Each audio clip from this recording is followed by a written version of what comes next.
이 시간은 하재성 교수님의 쉬운 상담 계속해서 살펴보겠습니다. 4장 감정 언어에 초점 두기에 보면 작은 3장으로 감정은 때로 하나님의 음성이다 이렇게 말했습니다. 전에 한번 감정이 하나님의 음성이라는 데에서 좀 이런 것은 잘못된 것이다 제가 말씀을 드렸죠. 그래서 감정이 하나님의 음성이 되면 자유주의 신학자의 아버지라 불리는 슐라에르 마우처럼 그런 사람들과 별다를 게 없게 되는 거죠. 여기 시작을 보면 아픈 감정은 우리를 하나님께로 인도합니다. 물론 그럴 수 있죠. 우리가 참 마음이 힘들고 어려울 때 하나님을 찾아갈 수 있습니다.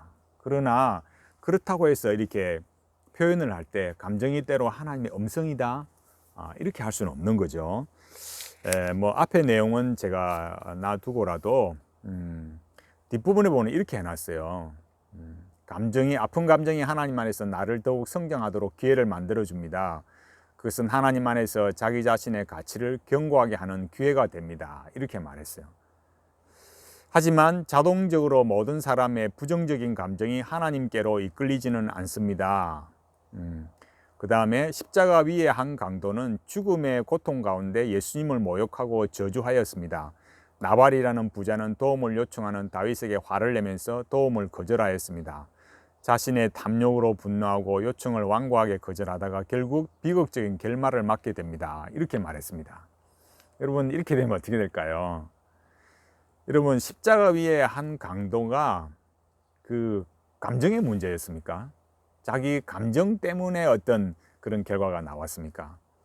이런 여기 앞에 말한 것처럼 모든 사람의 부정적인 감정이 하나님께로 이끌지 않습니다. 이렇게 감정을 계속 말하는 것은 이 코옷의 자기 심리학의 관점에서 말하는 겁니다. 그 문제는 이런 거죠. 왜 자꾸 코옷으로 성경을 보느냐? 이게 중요한 것이에요. 코옷이 기준이냐? 아니면 성경이 기준이냐? 우리 이런 걸 봐야 되는 거죠. 성경이 기준이 되어야 당연한 거죠. 그래서 예수님의 말씀으로 가야 되는 거고, 그것이 단순히 어떤 감정만 이런 게 아니라 하나님의 말씀에 근거해서 사랑과 공의를 말해야 하는 거죠. 십자가 위의 강도는 그러면 우리가 뭘 봐야 되겠습니까? 그것은 죄의 문제로 봐야죠. 그 강도가 한편 강도가 이렇게 자기 감정 때문에 뭐 예수님을 이렇게 의지하지 않고 믿지 않고 그렇게 했습니까? 나발도 마찬가지죠. 나발도 그런 부자는 도움을 요청하는 다윗에게 화를 내면서 도움을 거절했다. 이것도 역시 나발도 어떤 자신의 교만을 먼저 이렇게 생각해야지 나발의 감정 이런 것들은 먼저 우리가 생각할 요소가 아닌 거죠. 그래서 그 다음에 하는 말이 아픈 경험, 부정적인 감정을 가지고 하나님을 부르며 하나님께 하소연하며 하나님께 나아가는 사람은 복을 받은 사람입니다. 이렇게 말했어요.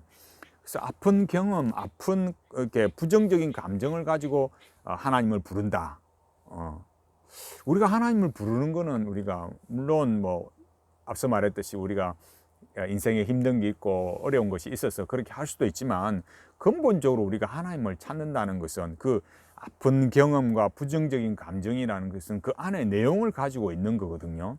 그 내용이라는 것은 무엇이겠습니까? 성경이 항상 우리에게 말해주는 것, 또 우리 삶에서도 마찬가지고 우리의 실패는 뭐냐, 또 우리의 죄는 뭐냐, 이런 것들을 하나님께 회개하고 그리고 하나님을 찾는 거죠. 그리고 여기 자꾸 이제 문제점이 그런 거죠. 코옷의 관점으로 계속 이런 상담을 말하고 코옷의 관점으로 성경을 보니까 이렇게 성경이 말하는 내용을 자꾸 감정으로 그 감정을 이렇게 공감해주고 감정이 이해되어져야 되고 그런 방식으로 계속 나가게 되는 거죠. 우리가 누가복음 23장 39절로 43절에 보면 그 달린 행악자가 어떻게 했느냐 이렇게 분명하게 말하고 있거든요. 그 사람이 한쪽 편은 뭐라 했습니까? 네가 그리스도가 아니냐, 네가 너와 우리를 구원하라 이렇게 말했어요. 그렇지만 한 사람이 뭐라고 했냐면은 그 사람을 꾸짖으면서 네가 동일한 정죄를 받고서도 하나님을 두려워하지 아니하느냐? 우리는 우리가 행한 일에 상당한 보응을 받는 것이니 이에 당연하거니와 이 사람이 행한 것은 옳지 않은 것이 없느니라 이렇게 말했어요. 그러니까 자기의 한편 강도는 자기 죄를 인식하지 못했고, 한편 강도는 자기가 죄를 지은 것을 분명하게 예수님 앞에 인정을 하고 고백을 한 거죠. 그리고 42절, 43절에서 이렇게 말했습니다. 42절에서 이르되 예수여 당신의 나라에 임하실 때에 나를 기억하소서 하니, 이렇게 자기의 구원을 예수님께 부탁을 한 거죠. 맡긴 거죠. 그래서 43절에 예수께서 이르시되 내가 진실로 내게 이르노니 오늘 내가 나와 함께 낙원에 있으리라 하시니라. 아멘. 이 영혼이 얼마나 복받은 영혼입니까?